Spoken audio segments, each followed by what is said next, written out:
I literally just got home from a Bassmaster Elite Series event, so you know the drill. It is Jake's Take, behind the scenes of the Bassmaster Elite Series event in LaCrosse, Wisconsin, with Bassmaster videographer Jake Latendresse this week on...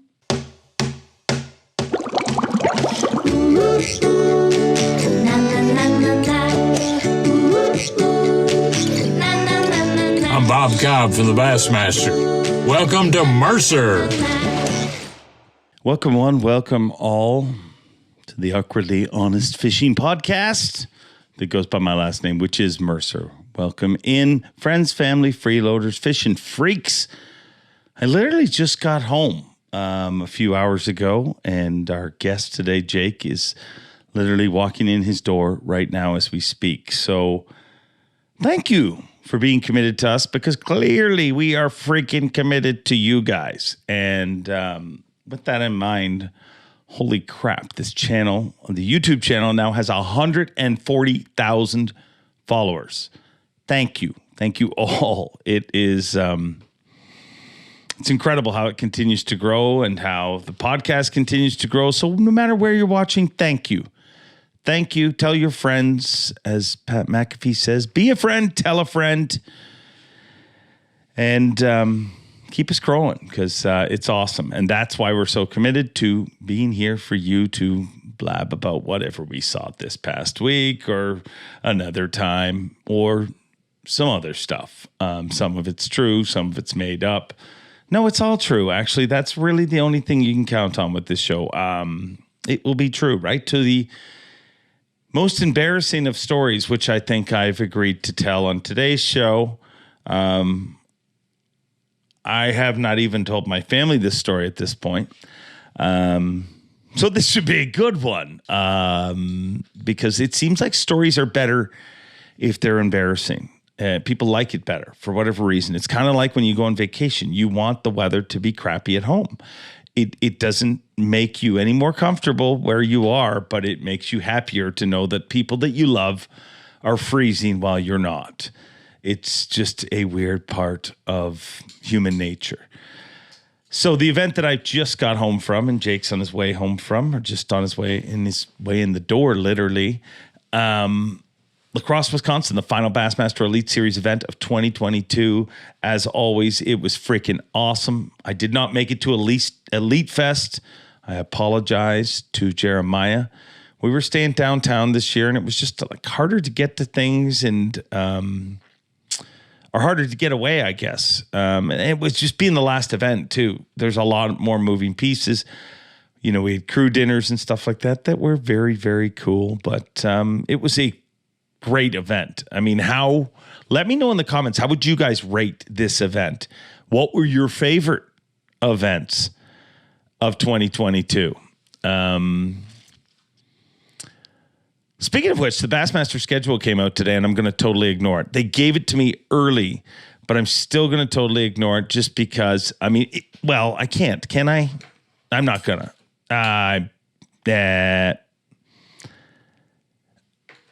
I'll be honest, we're recording this the day before, and just in case it doesn't come out today, I don't want to announce it, but I'm going to tell you, here's the truth about schedules. No matter where we go, there's going to be complaints, because we only go to 9 places, and if you live outside of those 9 places, you're not going to like it. I'm sure we're going to hear we're not going to the West Coast, we're going to some similar fisheries, but I think we have a good schedule, another good schedule, man. We're going to some newer stuff. There's stuff that we haven't been to in a long time, some historic stuff, and we should see some big weights again in 2023.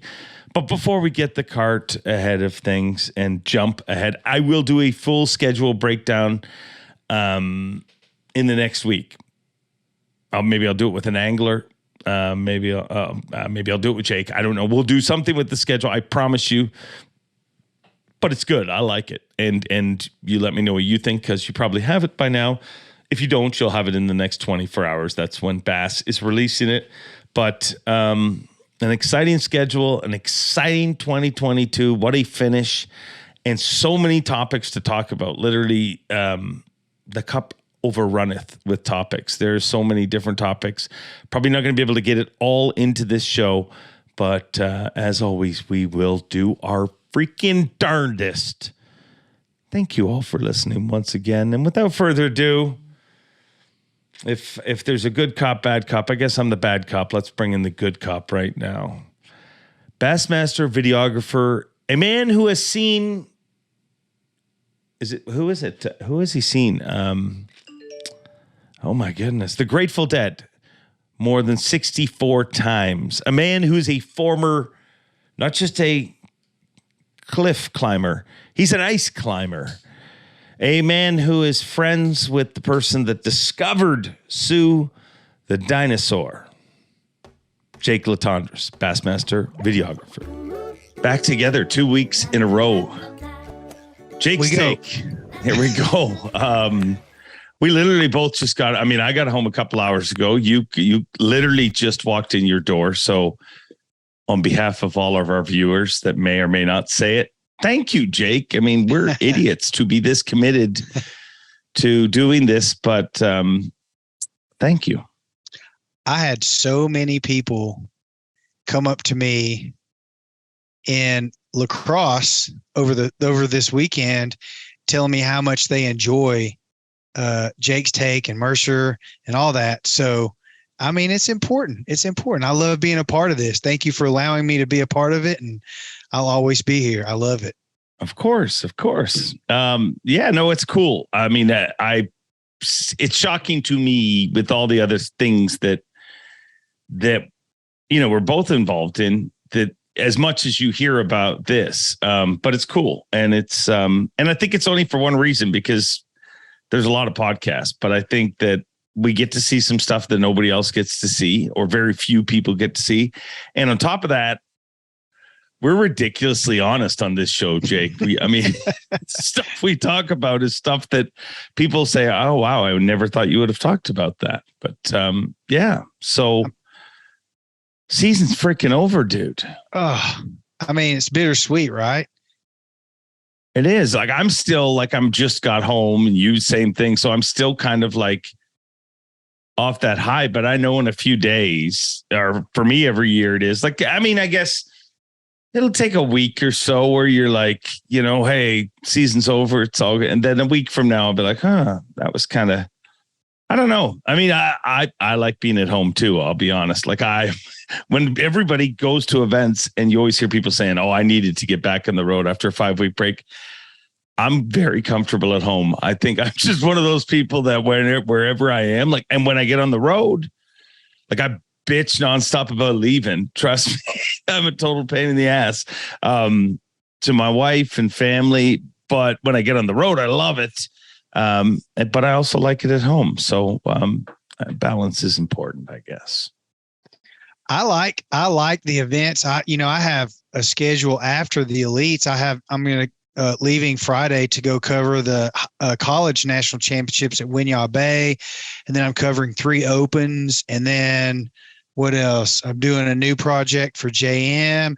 And then I have the Redfish Cup in November. So, it's not the same, because the elites, that's the cream of the crop. That's our real traveling carnival family on the water. Right. Yeah. But, I get to see a few people in the opens, a few of the anglers and some of the crew. So it kind of keeps my blood going, but I'm always sad to see the elite season come to an end. I always feel like on my trip home, I always feel like, dang, man, we all go our separate ways until February. So I'm bummed, but I'm good with it.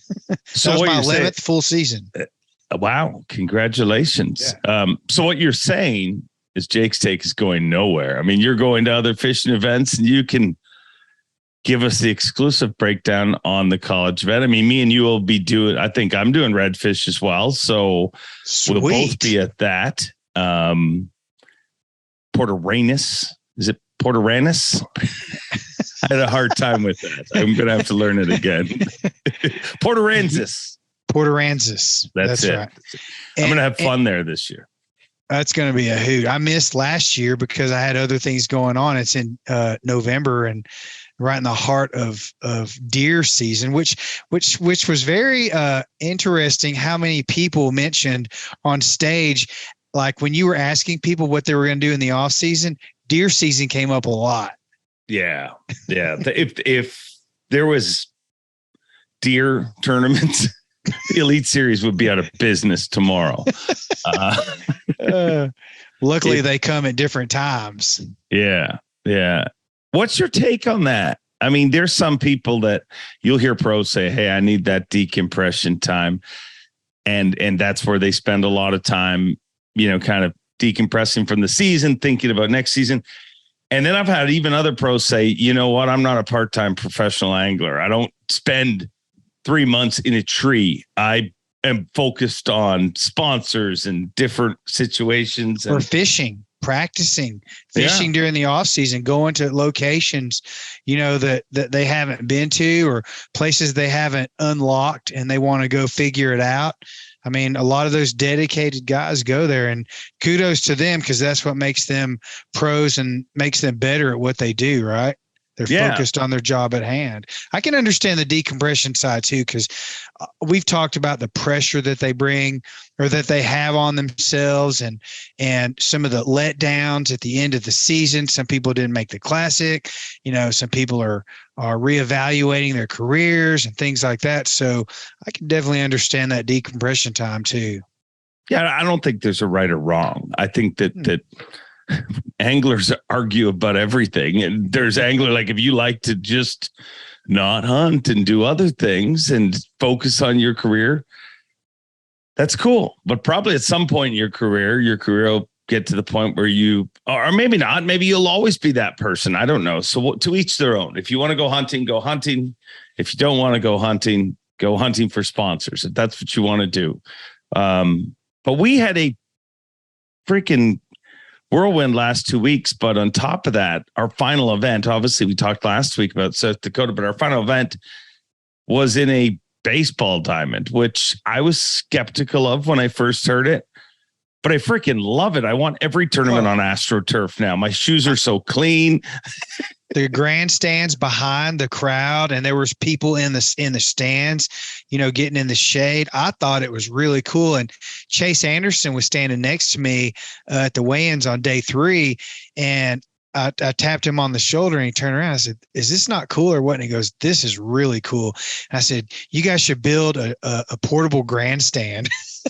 Oh, I've always said that. Big bleachers, dude. And get them closer to the stage, because that's what made that Philadelphia event so special, because it was like that amphitheater effect, and it's Philadelphia and the fans are psycho. I love it. It was wild. You'd see anglers would be weighing in. I remember that just people yelling stuff from the crowd, and they're just like, they didn't even know what to do. It was like you threw them into the Thunderdome. But I think it was a huge success. Great crowds. What about the crowd on Monday? I was so shocked. Like, honestly, I thought it was going to be, I said that when I walked out, I thought it was going to be me and the dozens, maybe I figured we'd get 100 people, but I mean, there was a good amount of people there, and the people that were there were very passionate and hardcore and engaged. Yeah. It was very, very cool.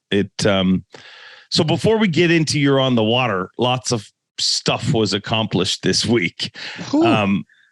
First of all, let's start out with the first award that was given away. Jay Przekurat not only threatened for this event again at certain points, but he won Rookie of the Year. Shocker. He's an awesome kid. Like, it's just like when you look, I think because he's so quiet and he has what do they call it? RBF, which is resting, face. For somebody who looks, he's the exact opposite. He is resting smile face. He's got a permagrin. Yeah, he's just always just smiling, but never giving you much. And I talked about it a lot on stage this week, and his dad's just like that, and his mom said he's always been like that. And you think that just comes with being humble? I think he's humble, but I think he is also the son of incredibly accomplished walleye pro. I think he luckily was born with the flatliner attitude that you need to have as a professional angler. Literally, all of the greats are kind of, they may not always be, you know what I mean? There's a lot of them that are more animated on stage than Jay, but when they're competing, they're very kind of checked out, like just focused on what they're doing, but they're not getting, it's not like going to an NFL game where you see them, slapping each other in the face before they go out. It's not that same vibe. They're amazingly calm on the water. And when things, I think they're that way a lot of times in preparation for something to not go right or something that's going to go wrong. And they can't spin out, and they start their day in that with ice in their veins, and they try to maintain that throughout the day, because there's always a slow period. Or some guys start out fast and catch their fish early in the morning, and then all of a sudden it slows down during the day, and they start wonder what everyone else is doing. If they're not coming, like as a camera guy, we call live. We call live to the angler so they know when they're live, and then we clear them when they're clear off camera. So they know when they're on camera. And a lot of them will say, if we don't go live on them, for a while, the first thing they assume is someone else is catching them. Someone else is everyone else is pounding them, and they're not. And that gets into their head. Yeah. There's so many reasons that it's just like, when we get emails from people saying, why didn't you cover so-and-so? Why is Bass not want to cover? Trust me, we want to cover everybody. With the more cameras we can get, the better it makes the show. 90% of the time, the reason an angler gets more or less coverage on a show has to do with the fact that they had good cell signal. They, you know what I mean? At the time that it was happening, they got a good, clean shot. There's anglers that go in areas at some lakes where we don't get them the entire tournament. And that's just part of the nature of the beast. It's frustrating, but I mean, there was a time that we got none of them, and it wasn't that freaking long ago. But Jay Przekurat, what's your take on him? Have you spent much time with him? I haven't. I've never covered Jay. I do remember the Przekurat name from, I used to fish in the PWT, the Professional Walleye Trail, as a co-angler, an amateur co-angler. Of course you did. Of course you did. And I remember his dad very well. I never knew his dad. I just remember the name very well, because I used to keep up with that circuit. And it's no surprise to me that he's doing what he's doing, although it's really cool that he grew up in the walleye world and he's doing this in the bass world. And what's even more mind-boggling, like if you put, you start putting this into perspective, the fact that he is the age that he is, it's his rookie season. He broke the all-time smallmouth weight record ever. Like, that's insane. That's on insane, a body of water that he was never on previous to pre-fish for that tournament. It's insane. And became the youngest to ever win an Elite Series event, and won Rookie of the Year, and qualified for the Classic. And he just turned 23. It's unbelievable. But I mean, I've been lucky enough while he's been here. Some families, I mean, it takes a while before you meet them or whatever. But Jay's family, I got to, and I too knew who his dad was coming to the Elite Series. But I hadn't spent any time with his dad, I don't think, previous to that. But at the first event, his parents were there with their lawn chairs, like soccer parents, watching Jay. And I remember a conversation we had, and they were like, we don't know, like Jay doesn't know if it's too soon, but he qualified, and it's so hard to qualify. He doesn't want to miss his shot. Well, clearly he was ready. And one of the coolest things that happened this week, I get geeked out over like weird little things. And I just love the support that you see a lot of our anglers getting. And his fans, Zona started coining them the Przekurats. So that's the people that cheer for him. There you go. And it sounded good, so I followed it on. But his parents, his mom was there, his dad was there, and everything. And the coolest thing ever was I'm leaving. I think it was on Sunday, and I'm walking outside the diamond, and this old dude, like I'm talking to Jay's parents and I think his uncle there and a few different, but then this old dude comes whipping around the corner, like literally running. I'm talking like, I don't know. I mean, I don't even want to say his age because I'm going to say he's 70 to 90, no, 70 to 80. I'd say not 90. An elderly gentleman. No. I'd say low 80s. I mean, very svelte and in good shape. But his grandfather came running around the corner. And he came around and he's like, I got to introduce myself to you. And he came up and he shook my hand and he said, I'm Jay Przekurat's grandfather. And I was just like, he is beaming to tell me that like his connection to this. It was just so cool to see how behind him they are, you know, and it with as much as he has his head screwed on, it makes sense. I mean, generally, if you're family are psychos, you are a little bit psycho. If your family's good. Yeah. I mean, the support tells you a lot about the family. Yeah. B, like, you know, what's going to influence him and keep him on track through his career and his family. The whole professional fishing tournament scene is in their DNA. That kid has got a ton of things going for him in the right direction. Yeah. I mean, I think I'm glad we know how to pronounce his last name because I think we're going to be talking about him a lot and for a long time. Yeah. It's amazing that he's as humble and as down there because I think of myself like at 22 years old, dude, I'd have 100% had personalized plates already that said 102.8 and I'd be rolling around with the biggest, thickest gold chain that said ROY on it. I would show up with a grill.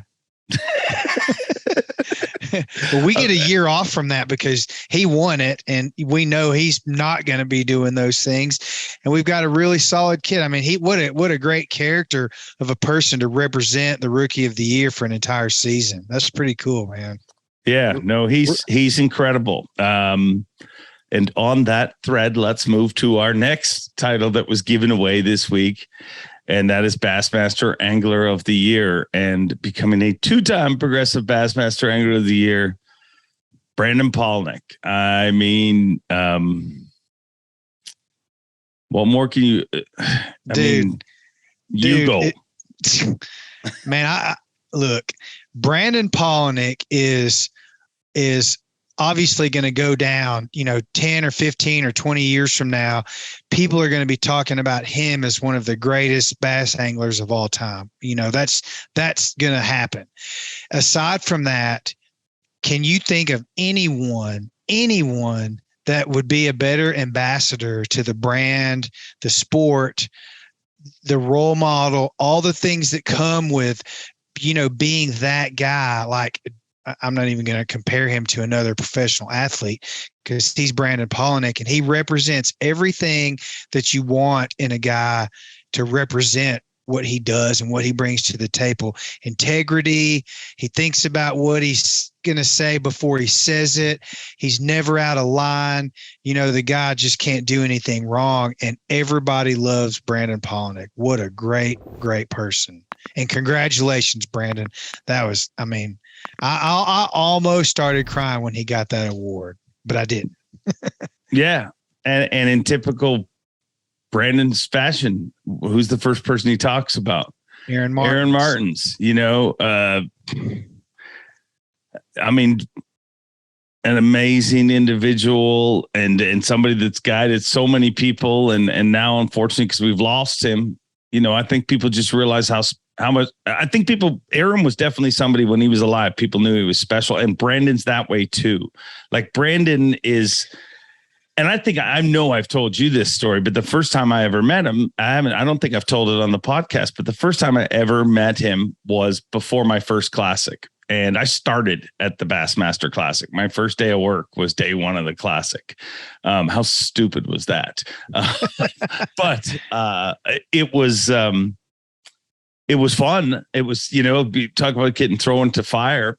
But so anyways, I was in town a week before that classic. I got a lot earlier for that because obviously, I mean, I'm starting the job. So I need to spend some time and get comfortable and get to know everyone I'm working with. And it was also the first classic for the new ownership since ESPN, right? So Don Logan, Jim Copeland, and of course, Jerry McInnes had bought Bass. So there was a lot of moving pieces. And if you look at the changes, and I don't think they get enough credit really, and I'm getting off topic, but the changes like that happened between that last ESPN classic and the first one, like just staging alone.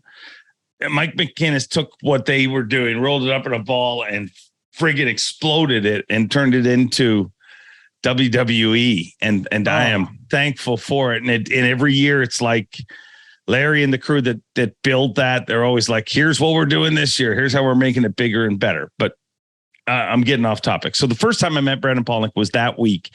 And it was probably, before their pre-fish or in between their pre-fish and the classic starting or whatever. And I'm in the host hotel and it's, the middle of the morning and I'm just wearing, street clothes. I'm not wearing Bassmaster clothes or anything. And all the guys that knew me that I'd see around the hotel, like Kevin and stuff like that, of course, they were like, hey, blah, blah, blah. And Kevin was introduced to me to everyone.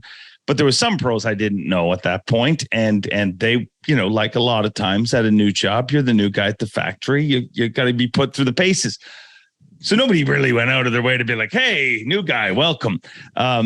But this one dude walks up to me while I'm in line and he says, hey, I'm Brandon Palnick from Idaho. I'm the Bass Nation kid. And I said, well, I know who you are because I'd done some research, on him and everything like that. And we sat down and we spent like a half hour just talking. And we talked about all kinds of things like life, just like it wasn't like the average conversation that you have with a kid that is as young as he was at the time. And we even talked about, he talked about how much Brian Kerschel inspired him. And he told me about the whistle that he got from his dad and all this stuff. And, back and forth, he's like, well, do you think it would be cheesy if I blew it? And I was like, well, no, I don't think it would be cheesy. I think it would be cheesy if you blew it all the time. I said, but if you find the right moment and it comes and you'll know that moment, I don't know right now. You don't know, like maybe it's the last day, maybe you got to see how your tournament goes. That moment will come and you'll know it. And when you do it, it'll be awesome if you do it at the right moment. And for whatever reason, I was just so impressed with him. And I think back, I didn't even when people walk up to me now and if they had said that, it's just for whatever reason, he has this aura of confidence without arrogance. It's just like that.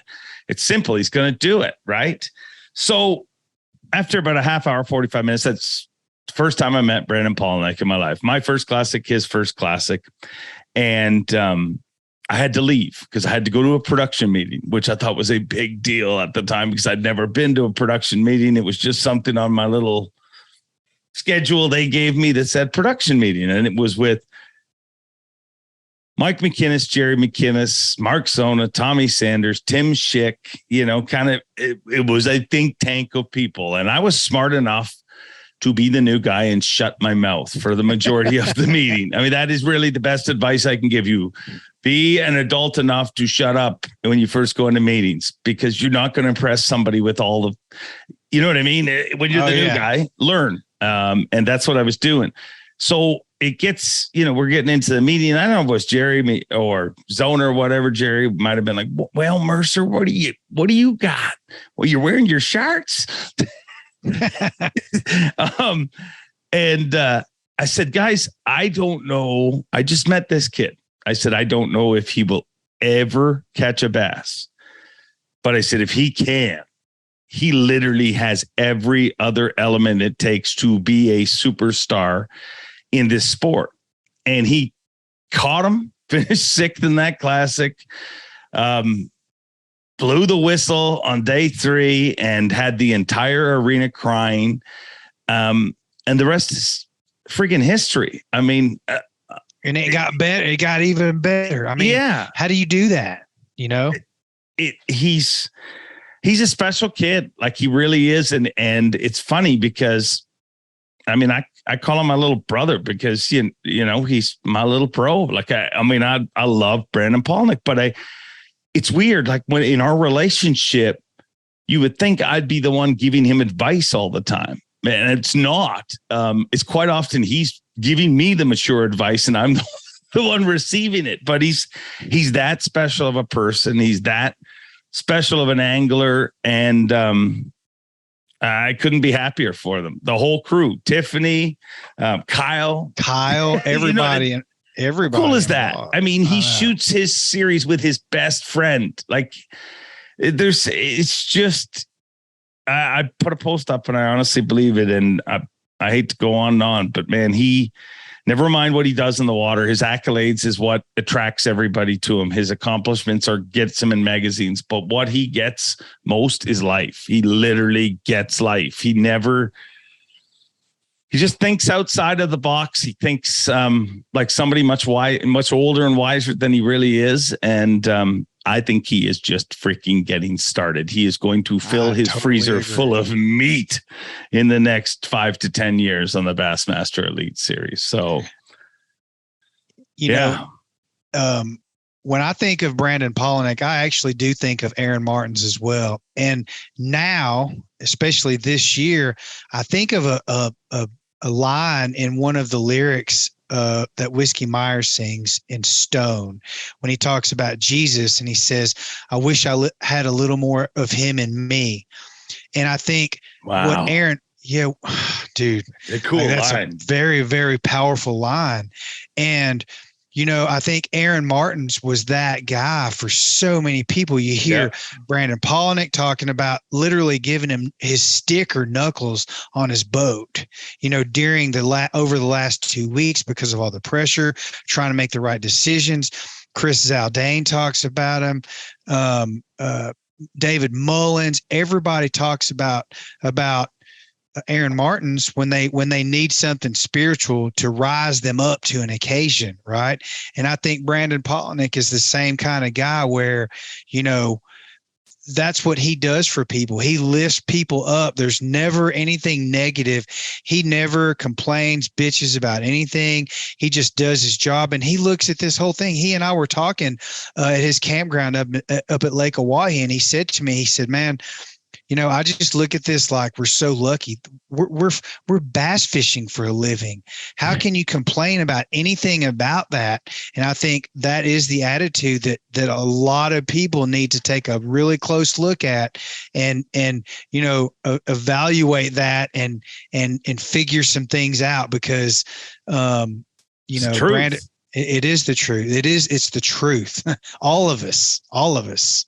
Yeah. And you think of it in any sport, the end of the season, you get people where they're, you know what I mean? That's when debates start to happen. That's when people are disgruntled and people are pointing fingers. And I didn't have a bad season because of this. I didn't have a good season because of the wrong lakes, the wrong weather conditions, the wrong whatever. He doesn't even involve himself in that stuff because he's like, I'm fishing for a living. And, anything that I focus on not catching fish is just a distraction. And it's incredible, dude. Like it's just nuts. It's something bigger than what we can explain. I want to tell you, this is a little side nugget from the camera trailer. Okay. And I'll say this with total transparency. Okay. There was a time when I was in Brandon's boat quite a bit. You know, I filmed him do some pretty incredible things. He won at Champlain and we've had some big times together. And then people started wanting, because he is who he is, other camera guys wanted to be in his boat. And, you know, I think through some roundabout ways, particularly a few years ago, you know, I kind of got blocked from that position and getting in Brandon's boat. And he asked me one time, how come you're not in my boat anymore? And I really didn't want to answer the question because I was sitting there talking to Brandon Palnick, Mr. Positivity, and I didn't want to say anything negative. So I never said a word. And now it's, you know, everybody wants to get in his boat. And now there's a guy, Brian Evie, one of our camera guys who started last year, the year before last, I can't remember. He's moved up very quickly. He's a very talented young man. Yeah. He's learned the ropes. He's gotten in with the right people. And Brian has been Brandon's Palnick for not all the season, but for most of the season, he's been in his boat. And I think he had a 8 or 9 or 10 day run there with him. Which, we've talked about the chemistry the camera guys build with certain anglers, and now they've got chemistry, and there couldn't, really be a better guy to be in Brandon's boat. I would love to be in Brandon's boat again, and I'm sure I will at some point, but there's a lot of cool things going on, and Brian is kind of the same way.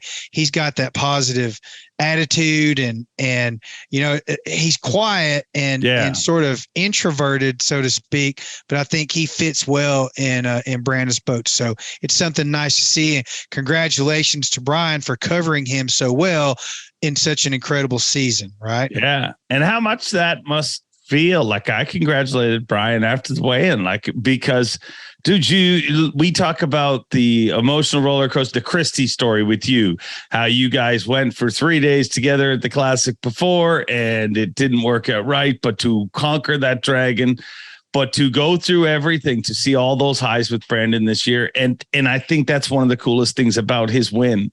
He got tested, and that's what you always want to see. What about Pickwick, dude? I mean, having a baby, not knowing if you're going to get to finish the tournament, driving, and then literally jumping in your vehicle and hauling ass to Idaho.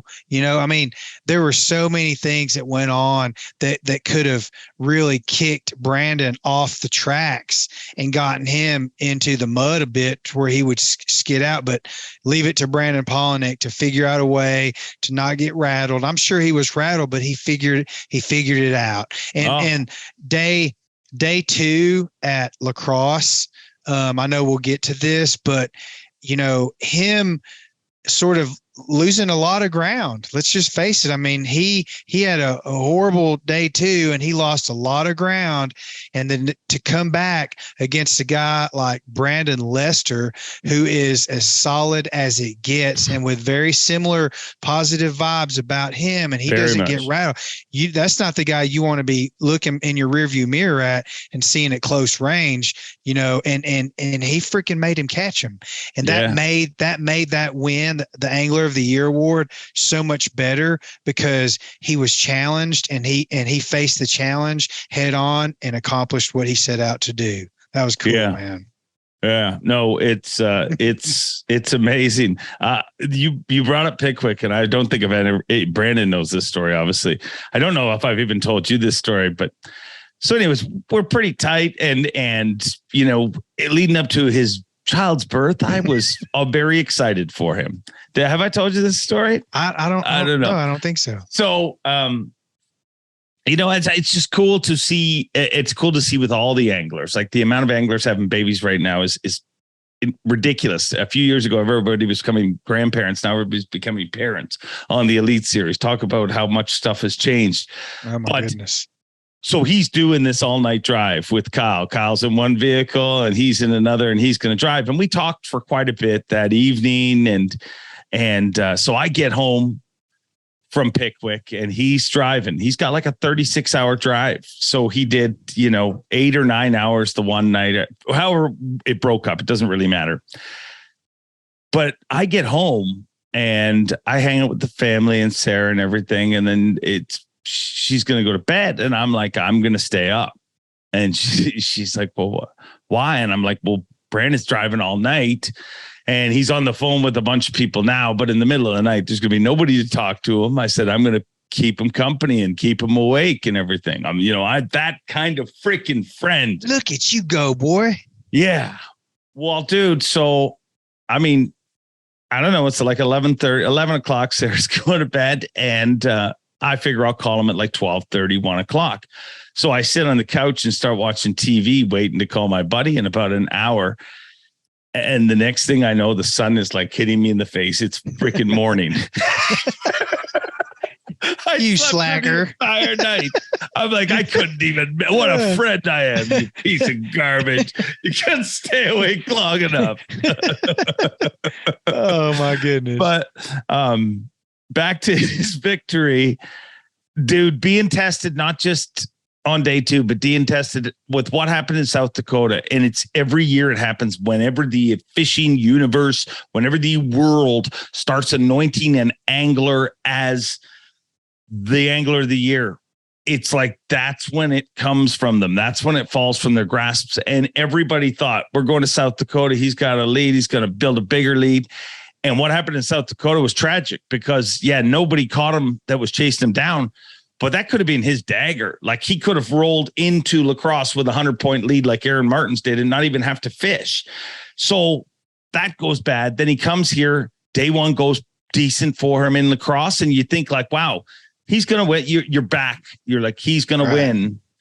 And then to watch him struggle, to watch him struggle all day and be tested like that, I think was just, it made it cooler. Like, you want it, whether it's MMA, boxing, or prize fishing, you want to see the champion tested. And man, he was tested. And the toughest thing about that dude is his mental strength and his ability to stay in it. Again, throwing myself in his shoes, by noon on day 2, I'd be laying in the bottom of the boat in a fetal position, being like, why I was supposed to win, son of a bitch. But he did. And he's a freaking awesome angler of the year. He is really, really cool. Really, really cool. It's like the MVP award, in a league, and it means more than just performance. Like we talked about, to some people, they win it because of their performance on the water. And to me, that award, like when I congratulated him after he won the award, I wasn't really even thinking about what he did on the water. I felt like this was like man of the year. It's not just angler of the year. It's man of the year, the man of the century, or whatever it is. Dude's awesome. He's going to kill us for spending so much time talking about him. Oh, you think he listens to this crap? He's got a long drive home. I'm sure he will. He doesn't have friends that can stay awake to entertain him. No, he's an incredible person. And do you think of, like, if you want to look at the yearbook of 2022 and you look at who our representatives are for next year as Rookie of the Year and Angler of the Year, it doesn't get much better and much brighter than that right there. And to put it all together, the big story after Jay Przekurat won was, I don't even know if this was even talked about when we did that show, but I was standing there and Brandon is, as he always does, the last day of the event, he shows up taking pictures of all the anglers. He did again after winning Angler of the Year. But he's taking pictures and everything, and Jay's winning, and I'm standing with Jay's dad again. And Jay's dad says to Brandon, he says, when you were battling with Jonathan Van Dam in Green Bay, Wisconsin, Jay made me get out on the water and follow you. He was 13 years old and we followed you around all day long because you were his favorite and everything. And you just look, now they're Rookie of the Year and Angler of the Year in the same year. It's just, and it was exactly 10 years later. Like when he told that story, that was 2012. Yeah. And it was, was the event. It was the event right before ICAST, because I remember Johnny won it and I was like, that's the best event to win. And Jay won the one right before ICAST. So it's like, it's the amazing irony. How much can change in 10 years and just like see how everybody is interlinked and all chasing that dream. So let's get into our actual tournament and your experience out there. So that's Angler of the Year, Rookie of the Year taken away. And then we also had a tournament, the 9th stop of the Bassmaster Elite Series. A really cool tournament. It's always one of my freaking favorites, dude. That's awesome. If those fish were 4 to 7 pounds or 4 to 6.5 pounds, that would be the largemouth equivalent of the St. Lawrence River. That place is incredible. I mean, it's incredible. Why do you think they don't get bigger? Like if you look at how many, we've been there 5 times. That's 5 times with fields averaging around 100 and 100 of,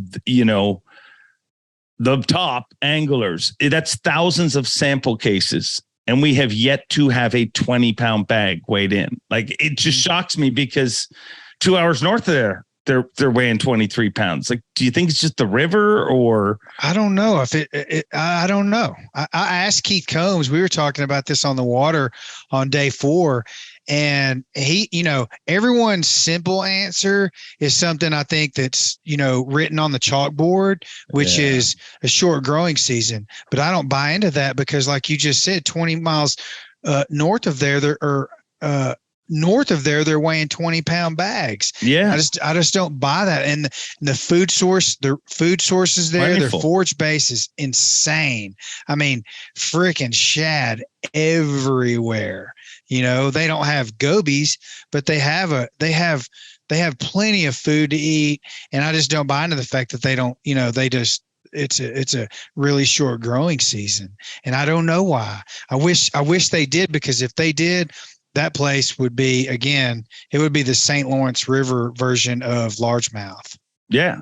And I don't remember a tournament where it was many people walking across the stage saying I caught 50, 75, 100 fish today. Like, the amount of, like, just watching bass live, just covering it. It was like, there's some tournaments that were like talking a lot. And this tournament, it was just like, he's got one. They were backed up. Anthony was so, our director, Anthony was so, and our studio truck was so backed up with fish catches that, like, if you notice, this is something I wanted to bring up too. If you notice during live segments, a lot of times, particularly when it's a little bit slower during those lull periods, we interview our angler on the water. Give us an update, Jay. Tell us how your day's going. What was yesterday like? What are you going to do tomorrow? And asking those questions. There were so many fish caught, we didn't even have time to do that, because it went from fish catch to fish catch to fish catch to fish catch. And, as live got so backed up that we never had time to do anything. All I did was stand there and shoot catches. And there were times where I would have like 20-minute clips because they were catching so many fish, and it's top water or just, subsurface lures that they were throwing that you could see. So I stayed on them. And it was incredible. It was, I love that place. I want to go back and fish it just for numbers. Yeah. It's always one of my favorite tournaments every time we go there, and it never lets down, and you can catch them almost any way you want. I mean, I don't know why you would ever throw anything but a frog, because it's just so awesome, or a top water. But literally, we've seen them catch them any different way there. It's an incredible fishery. But you spent the first, 2 days with Brandon Lester as he tried to chase down Brandon Palnick. And man, dude, he freaking did he's the only dude who made every cut this year.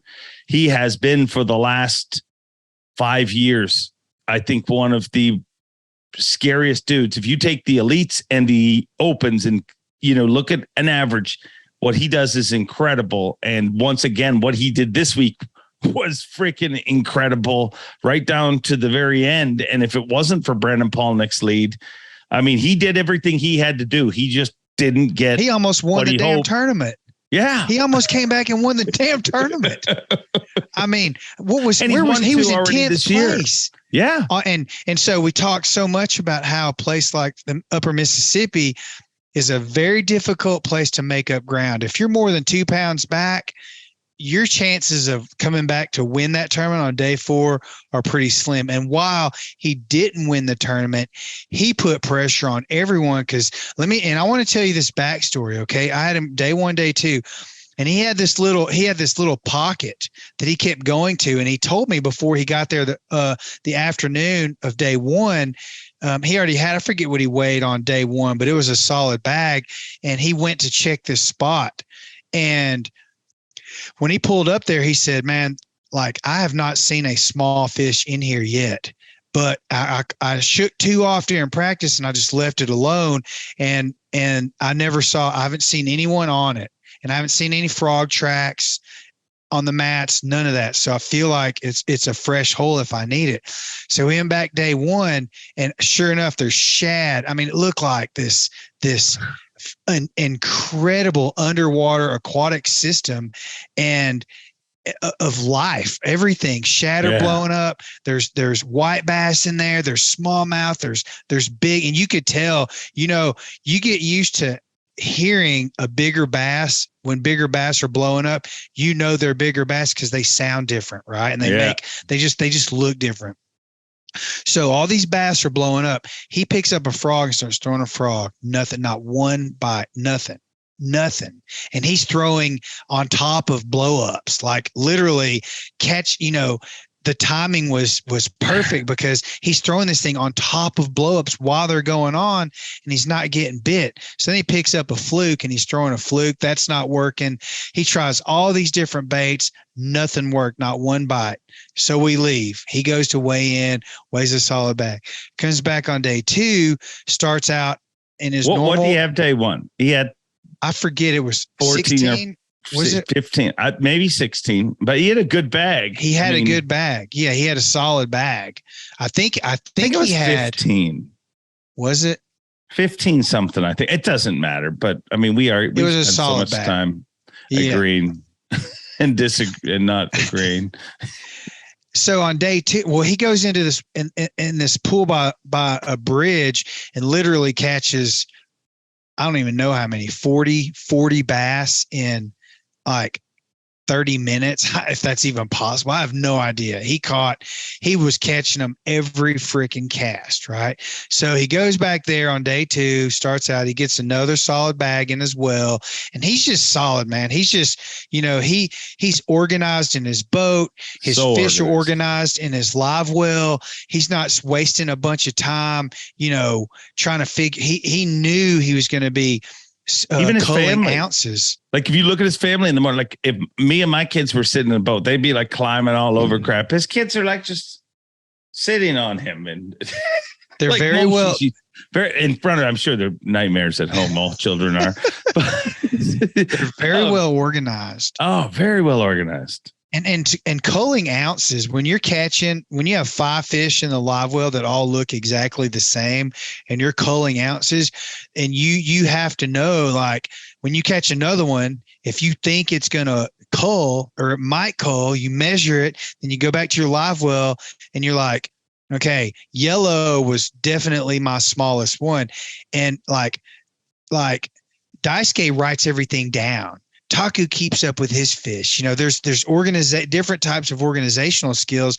Brandon just remembers in his head. He grabs his yellow one and lifts it up. He's like, he puts it on a balance beam, beams it, boom, throws it out and gets back to fishing. He wastes very little time, which we've talked about before as part of being, an effective professional angler, because you're not wasting time. You're spending more time with bait in the water, right? So then at the afternoon, at the end of day 2, he goes back to that spot that I'm talking about and fishes it hard again. Throws a frog deep, throws a frog shallow, throws a frog on top of the mat, throws a frog through the eelgrass, the fluke, the Texas rig, everything he's throwing at him, and he cannot buy a bite in there.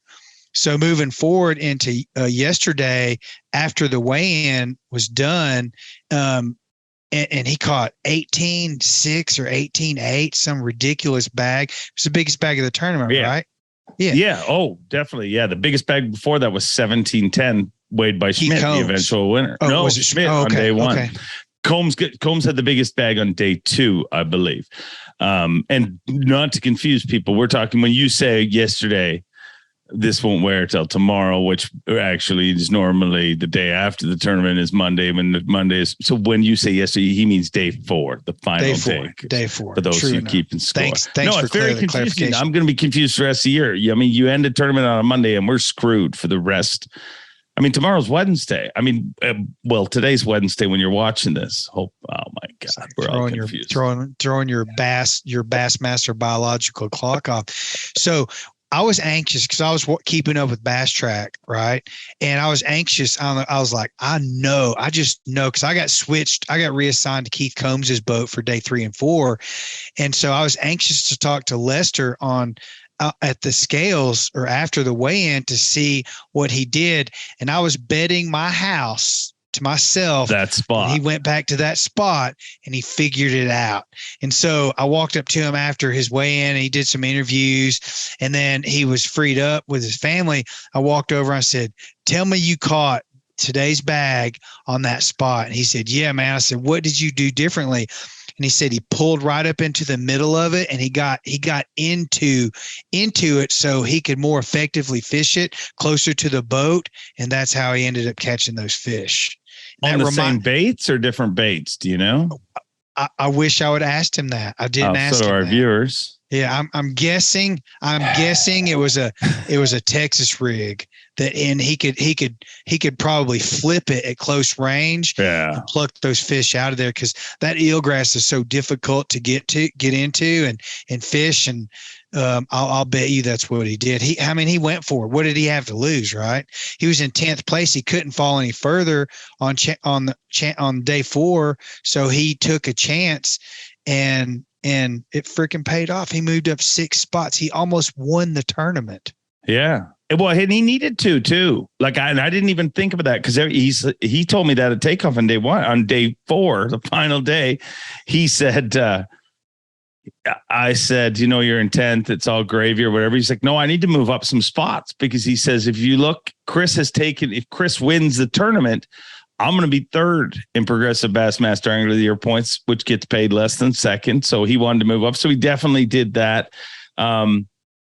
He's a freaking Angler of the Year. That's the thing. Dude. That every year, like the top 3 in Angler of the Year, it sucks that somebody, that 2, but it's literally one bite. And that one bite was the bite that Palniuk got with 30 minutes left on day 2. If that bite doesn't happen, Brandon Lester is your Angler of the Year, and Chris Johnston finishes a close 2nd. And also with him in mind, dude, 3rd place in Angler of the Year, incredible. But on top of that, I feel like Chris Johnson, and I haven't looked back on paper to even substantiate this, so it might just be all Brandon Palnick's the Angler of the Year, but I feel like Chris Johnson he threatened to win more tournaments this year than anybody. Like going into the last day, he was in the mix in not just South Dakota, not just here, but it just feels like a lot of tournaments this year.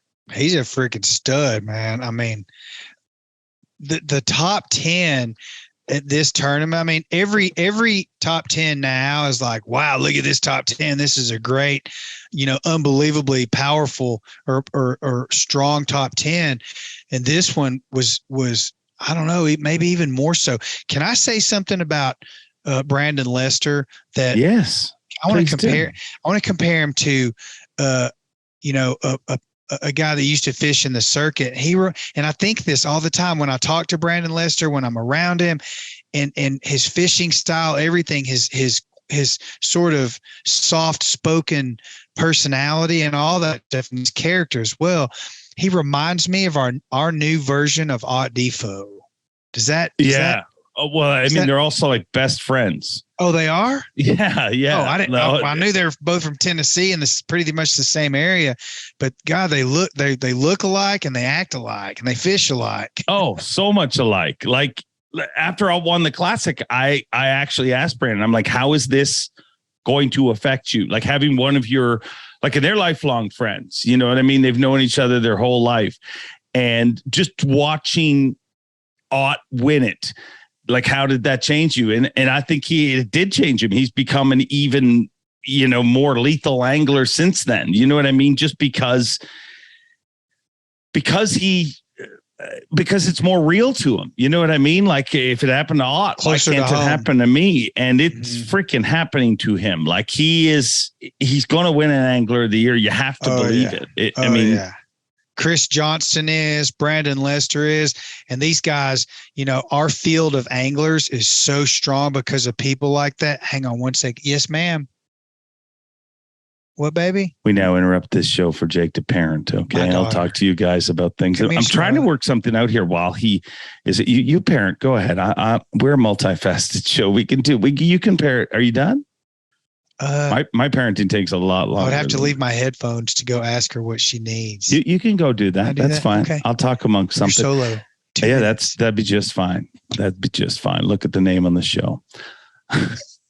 I know you came here for Jake, but while Jake parents and proves that he's a good dad, I'm trying to work it out. I feel like 3 of the last 4 years on the Bassmaster Elite Series, there has been a Johnston name in the top 3 for Angler of the Year. I cannot substantiate it right now because I'm not as quick on the Google machine, but they came in 2020, right? So in 2020, wow. I mean, if we had a Jamie, if anybody wants to apply to be Jamie, Chris Johnson was second in Angler of the Year in 2020 to Brandon Palnick.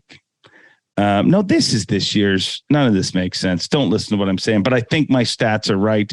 If they're not right, you will let me know. I believe that 2 or 3 of the last 4 years, there has been a Johnston in the top 3 for Angler of the Year. Those kids are freaking incredible. It's amazing what they've accomplished in the Elite Series, and knowing them as long as I've known them. I mean, I'm not shocked. Nobody that knew them is shocked. I mean, they did the one step that everybody talks about being so important when you want to make it as a pro angler. And what they did was they dominated at home before they ever tried to change. They dominated every single chance. Welcome back, Jake. That was great parenting. Mine would have been a lot louder and taken a lot longer. So I'm glad you're much more efficient at it.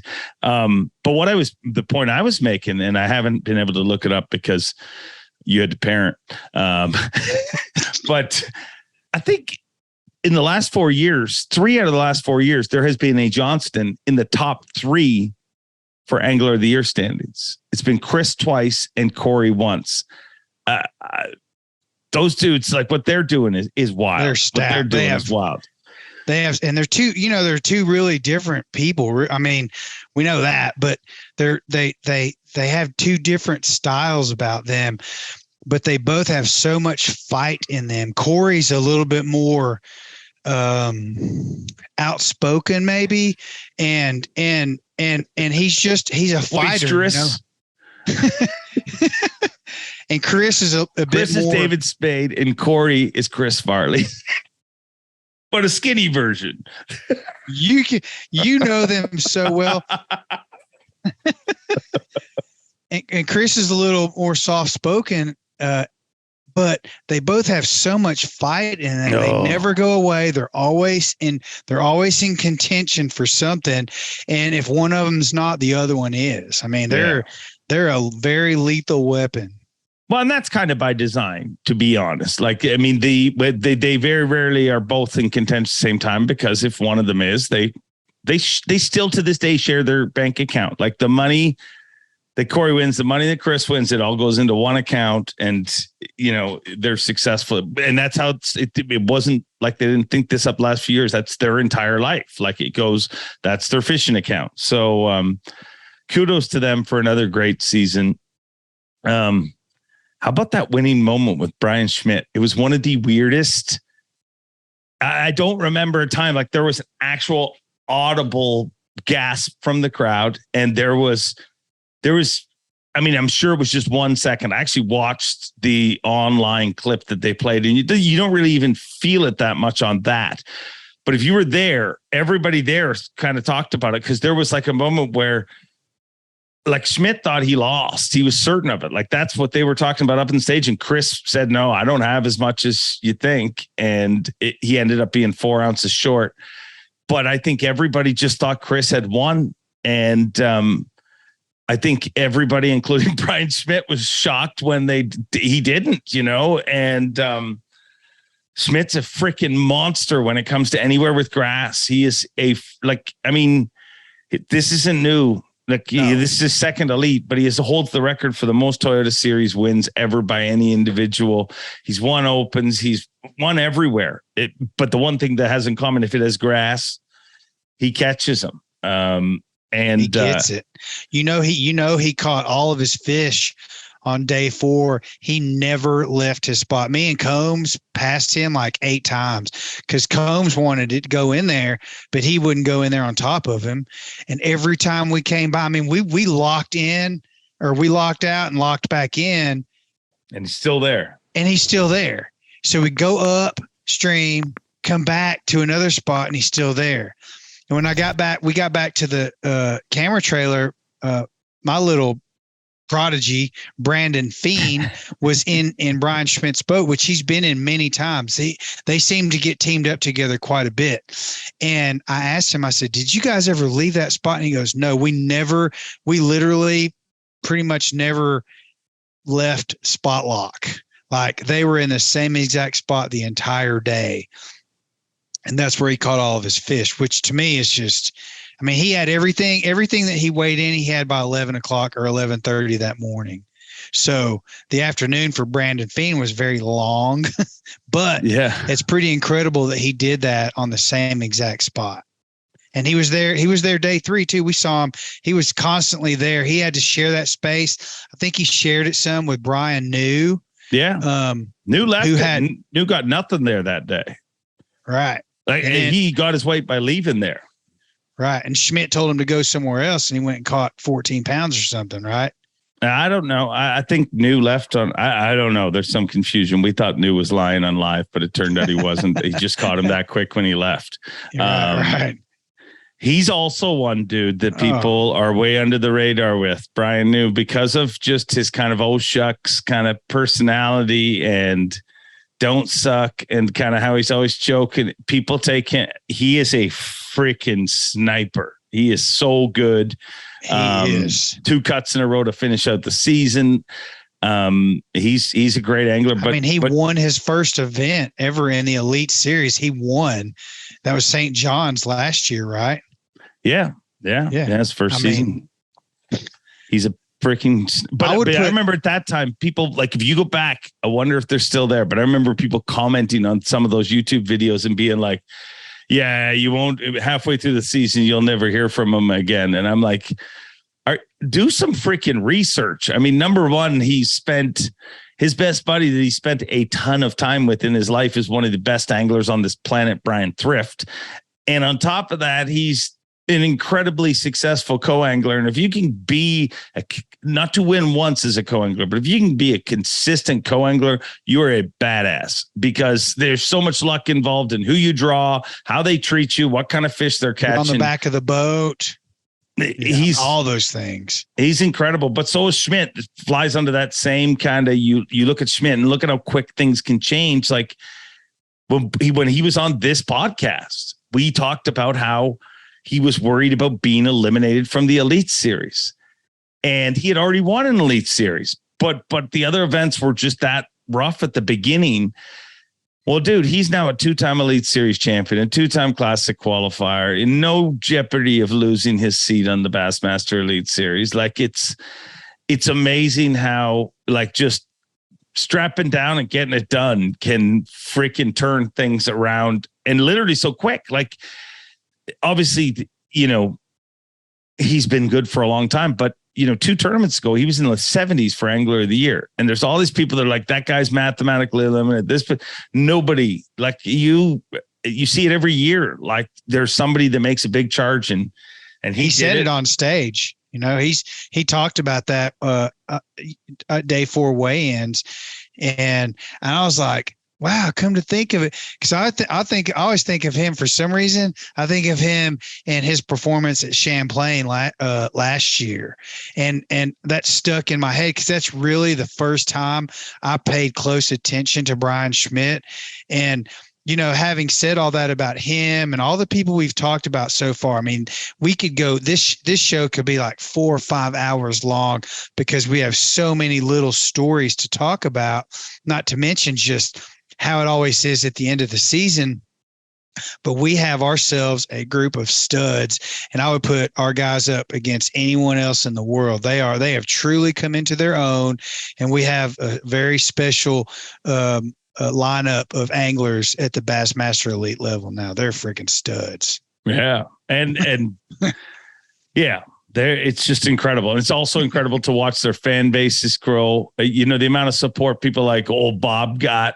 Bob Downey was one of the last two events, like those dudes, dudes, I shouldn't say dudes. It was ladies and gentlemen, his fans. Don't have a fancy name for them yet. The old bobbers. There were some of his crowd. Like I couldn't tell from behind. I thought like 3 of them were Bob Downey. They could be at any moment. They could. If Bob goes down, boom, I'm in. They were incredible, and he's coming into his own. I mean, it's awesome to see all of these anglers that not too long ago were concerned about being eliminated, and they're just. Their stars just keep rising. But it is the end of the season. One of the coolest things that happened this week and this whole year, we've been able to have a few different, in South Dakota, we had a crew dinner all together that I was able to attend. And then we went for a swanky, cool crew dinner at what'd you have, Dave? Oh, I had a steak the size of your head. It was ridiculous. I didn't order. You have the porterhouse or the No, it was prime rib. It wasn't what it was prime rib, but street ordered. Thick. It looked like an old phone book. Yeah, it literally was.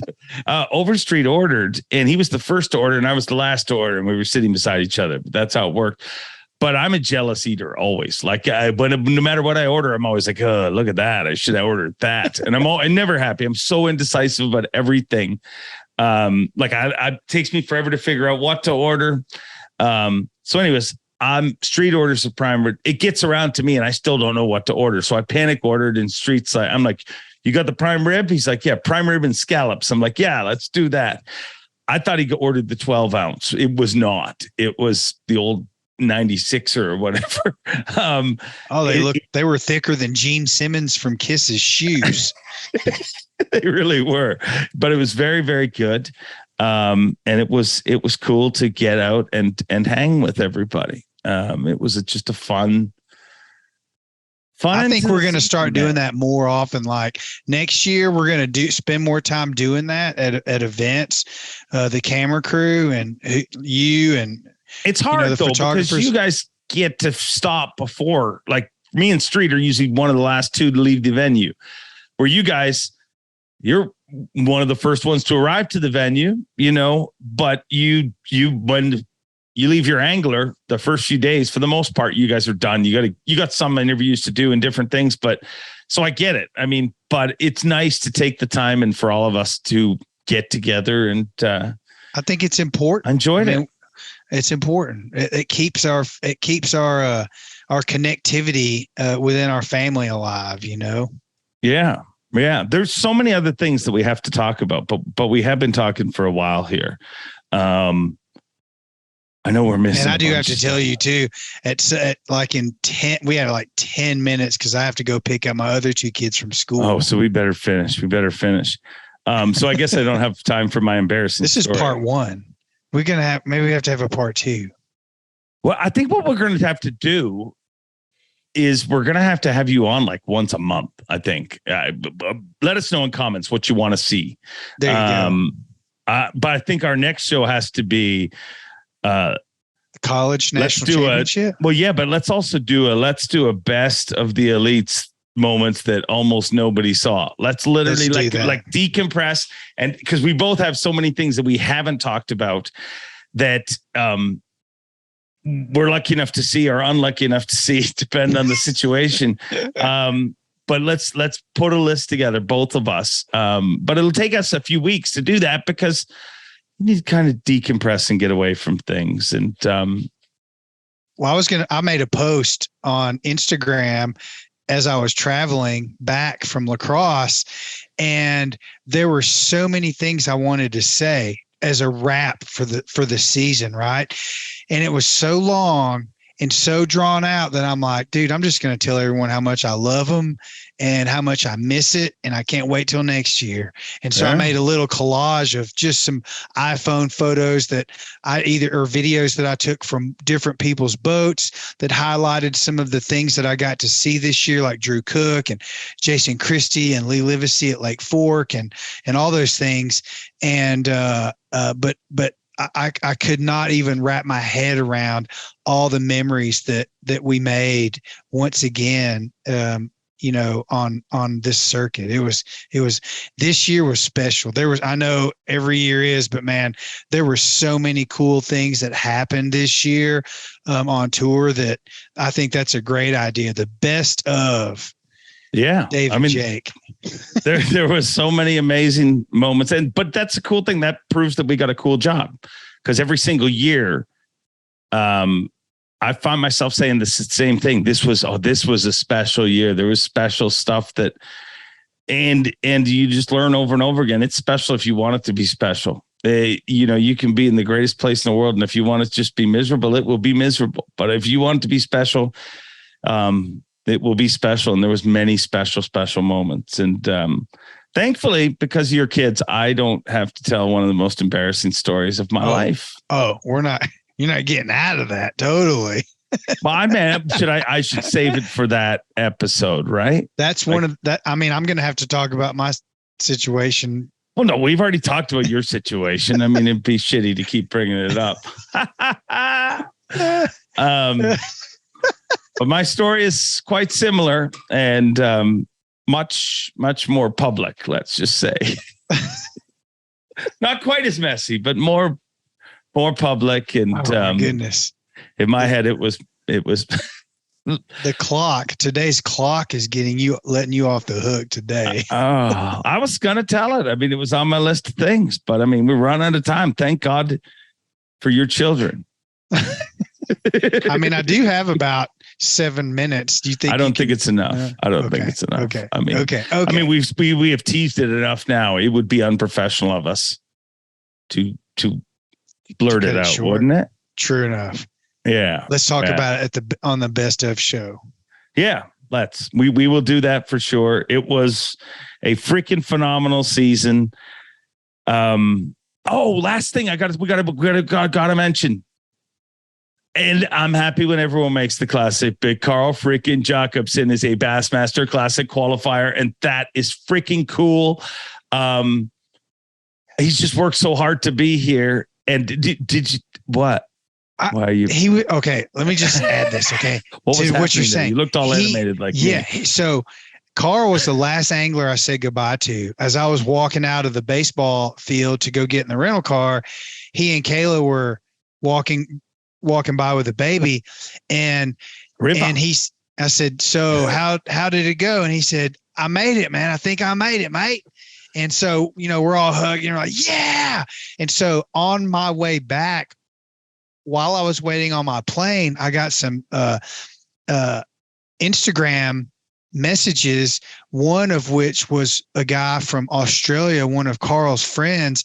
And he said, I can't even tell you, I'm not going to say it in his accent, but he said, I can't even tell you how many Australians are coming to Knoxville next year. You guys better watch out. They're freaking traveling to Knoxville to see the classic because Carl's in it. And I mean, that just gave me like chills, like, oh my God, this is crazy. Yeah. And we're going to have a ton of Canadians, not just because of the Johnstons and Gussie, but Coop going to bring an army. It's going to be a very international affair. I caused a big stirring though. I don't know if I told you about this, but I posted I was pulled down for, what was it? It was broke Instagram guidelines. I guess they said it was hate speech. This is my post that I put on Carl's thing. I love it when he had posted that he made the classic. I said, I love it when hard work pays off. I'm incredibly happy for you. Bring on the crazy Aussies and the shoeies. with an Australian flag, and it got pulled down. So I don't know if I called them crazy Aussies. I can guarantee you there's not one Australian that is offended by that post. No. They're probably excited to have some shoeys, and the freaking Bassmaster Classic has gone long enough without a shoey. If you don't know what it is, it's revolting, it's disgusting, but it is spectacular at the same time. It's kind of like Vegemite, really. It's another Australian tradition. Jake, go ahead. No, you go ahead. I was just going to say, I'm really looking forward to it. And let's just, I'm going to say right now, the Knoxville Bassmaster Classic is going to be the biggest Bassmaster Classic ever. It's going to beat its own record. It's going to beat its own record. It might be my last because I'm getting chokeslammed by Kane at it. That's coming up. TikTok. I cannot wait. Speaking of TikTok, Jake's got to pick up his kids, so that calls an end to this. And as always, Bob Cobb, take it away. Thanks for watching. Please like, comment, and subscribe because Bob Cobb of the Bassmasters told you to. You hear?